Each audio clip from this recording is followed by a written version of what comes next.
You can't lock down the housing boom. Let's have a look. Hello everyone, Florian.Heise here, and welcome to another episode of HeiseSays. Grab your stein of coffee because we're going to have a look at an article which is highlighting the fact that you can't even lock down the housing boom. Now, this is the virus that is unstoppable. It's Australia's obsession with property. It's part of our core. It's our nature. They need to remove the Union Jack from the flag and put a donger on there because that's what Australia is all about. Houses, houses, houses. Seriously, maybe they should get the Queen off the currency, put a spec house on the back of that, because that is what Australians care about. And I'm only half joking here, guys, which is kind of sad. Let's start off by looking at the current asking prices that we have here, and I will just refresh this data. There we go. We've got, well, capital cities where, well over $1 million for all houses, and, well, all three betters are still at $966. We're not quite at $1 million. Come on, Aussies. You can do it. Drive those prices up. Take out those bigger mortgages. Guys, don't worry about the future of your children. You just don't even budget. Don't even budget, guys, because the government will bail you out. Well, come on. Is it a joke anymore? I don't know. Look at what's happened in the last year, guys. I don't know if it's a joke anymore. I seriously don't. I can't tell. There you go. Even in the regions. Look at that growth.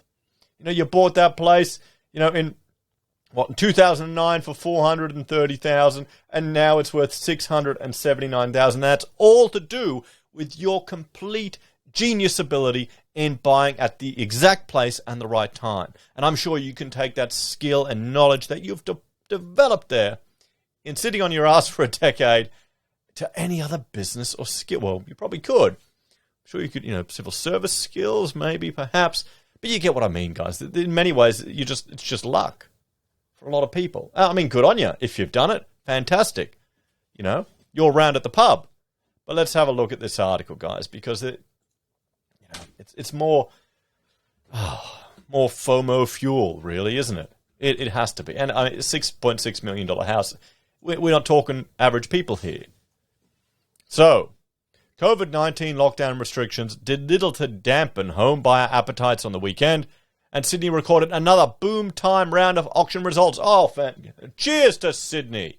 Sydney recorded a clearance rate of 83% on Saturday, which was higher than the previous week of 80.8%, well ahead of the 68.5% on the same time last year. Now, I'm going to bring up our website where we've looked at this, my own website here. One moment. Okay, I'll have to start by just taking you to the merch section of the website. Anyway, we go back to here. It's what I had in the links programmed in. Now, what we can see, everyone, I've written an article, Fake Auction Clearance Rates Exposed. And this is thanks to data from Fresh Canvas, who data mined it. We can really see there's a significant variance in the auction clearance rates. It's not always at the peak. Say here, advertised 74%. It could be anywhere between 60% and 79%, depending on the data that's advertised. So there's a range there. There's a pretty big range.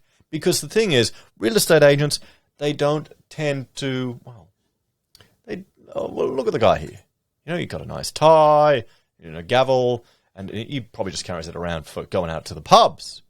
You know, you think I'm joking, but I bet you he would. Anyway, who wouldn't?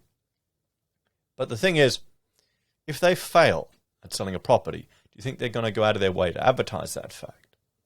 So there's obviously an inherent bias in the data being higher than it actually is. But really all they're interested in is the trend. So it's going up. So the clearance rate is going up. But you know, these articles, they haven't reported when Tasmania had a 100% clearance rate, everyone. That one auction in Hobart sold 100%. I don't get auctions for houses. Now, I understand why, from a seller's perspective, you want to get that hype and that competition. I guess maybe for a $6 million, luxury house, but for average stuff. The median of house prices sold at auction was $1.55 million, according to My Housing market data. Close to 1,000 properties were scheduled to go under the hammer over the weekend. This included nearly 100 across the 4 LGAs that were in lockdown by the time citywide restrictions were announced late on Saturday. Many of the Saturday auctions in the affected council areas of Waverley, Woollahra, Randwick and City of Sydney were hastily rescheduled to Friday or moved to online bidding platforms. Nearly 50 auctions were rescheduled or postponed. Changes appear to have had little impact on the outcome of sales, and My Housing Market economist Andrew Wilson said Saturday's results were the strongest since early May. There was no signs of a winter slowdown in the market, but that situation could change in the coming months or coming weeks if the COVID lockdown were extended, he said. I'm waiting for the articles to appear about how the lockdowns are a good thing because they help people save greater deposits, everyone. Bigger deposits for the housing sector. We need, housing sector lockdowns. Forget about your climate lockdowns. We're not going to have that here in Australia. We're going to have housing sector lockdowns. Boom. Lockdown a suburb so you save money and then buy a house with a huge deposit. 2% deposit. You'll need a lockdown for 5 months to get a 2% deposit just to save for a shitty house, which is on the back of an Australian coin. The City and East, which encompasses the 4 LGAs that went into lockdown first, had the highest auction clearance rates across Sydney regions, with 88.7% of homes selling successfully at auctions. There were similar success rates for auctions on the lower North Shore, Inner West and Northern Beaches. The Southwest had the lowest clearance rate of 76%. Sydney's clearance rate has historically hovered around the 65% mark. The top reported Sydney auction sale over the weekend was for a 3-bedroom house in the freshwater of the Northern Beaches. The modest brick home, dwarfed by the neighbouring 2-level house, sold under the hammer for just over $6.62 million. It was listed as a development site. There you go. What's